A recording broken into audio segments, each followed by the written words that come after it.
రేపు ఎమ్మెల్యేగా ఏం చేస్తారంటూ ఆయన ప్రశ్నించారు. సభ్యత్వం విషయంలో చురుగ్గా పనిచేయాలని, సరిగ్గా పనిచేయని నేతలకు వచ్చే ఎన్నికల్లో టికెట్ కూడా ఇవ్వనంటూ వార్నింగ్ ఇచ్చారు. ముఖాలు చూసి టికెట్లు ఇచ్చే పరిస్థితి ఉండదని, బీఆర్ఎస్లో రాష్ట్ర స్థాయి కమిటీ మినహా అన్ని కమిటీలు రద్దు చేస్తామంటూ చెప్పారు.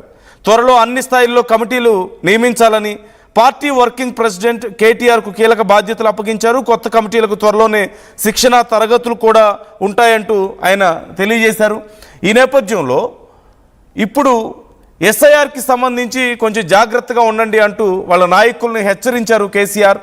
అలాగే మనం చూసాం మల్లారెడ్డి విషయంలో చాలా సీరియస్ అయ్యారని విన్నాం. అలాగే సీనియర్స్ అందరి విషయంలోనూ ఆయన ఇదే వార్నింగ్ ఇచ్చారు. సీనియర్లు అయినంత మాత్రాన ముఖాలు చూసి టికెట్లు ఇచ్చే పరిస్థితులు లేవు అంటూ ఆయన చెప్పారు. అలాగే ఇప్పుడున్న పరిస్థితుల్లో పూర్తి స్థాయిలో పార్టీ కార్యక్రమాలను కూడా నెరవేర్చలేని వాళ్ళు రేపు ఎమ్మెల్యేలుగా ఏం చేస్తారు? కాబట్టి మీ పనులు మీరు జాగ్రత్తగా చేస్తేనే రేపు టికెట్ల విషయంలో నేను కూడా ఆలోచిస్తాను, లేదు అంటే దానికి తగ్గట్టే ఉంటుంది, ఒకప్పట్లాగా లేవు ఇప్పుడు పరిస్థితులు అంటూ ఆయన చెప్పుకొచ్చారు. సో ఓవరాల్గా చూస్తే నాయకులందరికీ class speaker. And it seems KCR is going to be more active very soon. చాలా రోజుల తర్వాత ఈ మధ్యనే ఆయన సభకు హాజరవడం మనం చూసాం. ఆ తర్వాత ఇప్పుడు వరుసగా పార్టీ నాయకులతో మీటింగ్, ముందు కూడా మరిన్ని సభల్లో ఆయన పాల్గొంటారంటూ కూడా తెలుస్తోంది. ఈ నేపథ్యంలో ఆయన మళ్ళీ తిరిగి యాక్టివ్ అవ్వబోతున్నారు.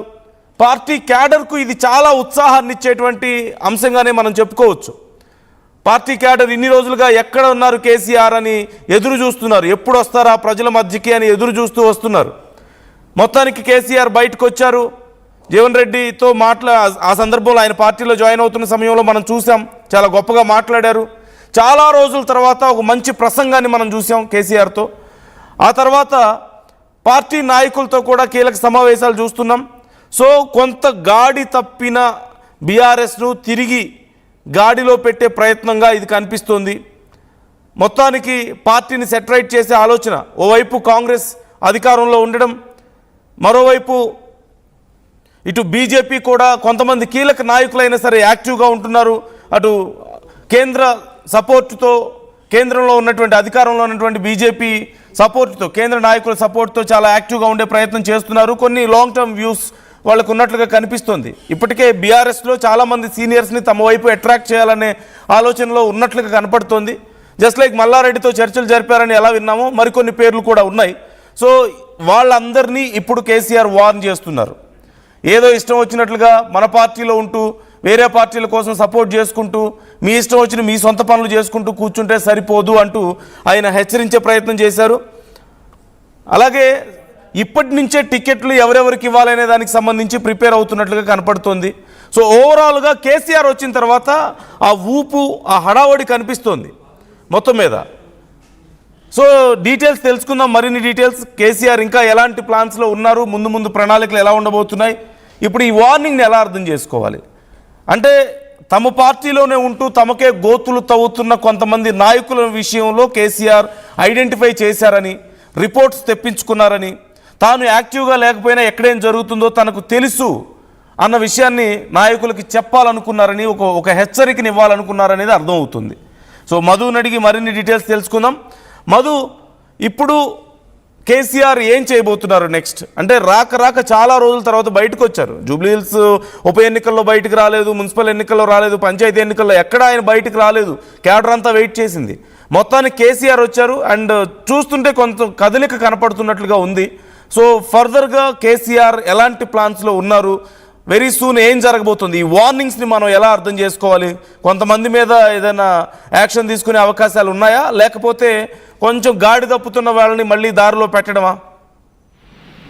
ఎగ్జాక్ట్, ఫస్ట్ ఇంటిని చక్కదిద్దుకునేటువంటి పనిలో కేసీఆర్ పడ్డట్టుగా అర్థమవుతా ఉంది. ఈ రోజు కమిటీల రద్దు, ఓన్లీ స్టేట్ లెవెల్ కమిటీ మాత్రం ఒకటి ఉంచుతూ మిగతా గ్రామ స్థాయి నుంచి అన్ని కమిటీలు ఇమీడియట్ గా రద్దు అవుతున్నట్టు అనేటువంటి స్టేట్మెంట్ ఒక చిన్న మెసేజ్ ఇచ్చే ప్రయత్నం చేశారు. ఇక్కడ నుంచి పార్టీని అధికారంలోకి తీసుకొచ్చేటువంటి విధంగానే ముందుకు వెళ్తామనేటువంటి స్టేట్మెంట్ ఈ రోజు మెసేజ్ ఇచ్చే ప్రయత్నం చేశారు కేసీఆర్.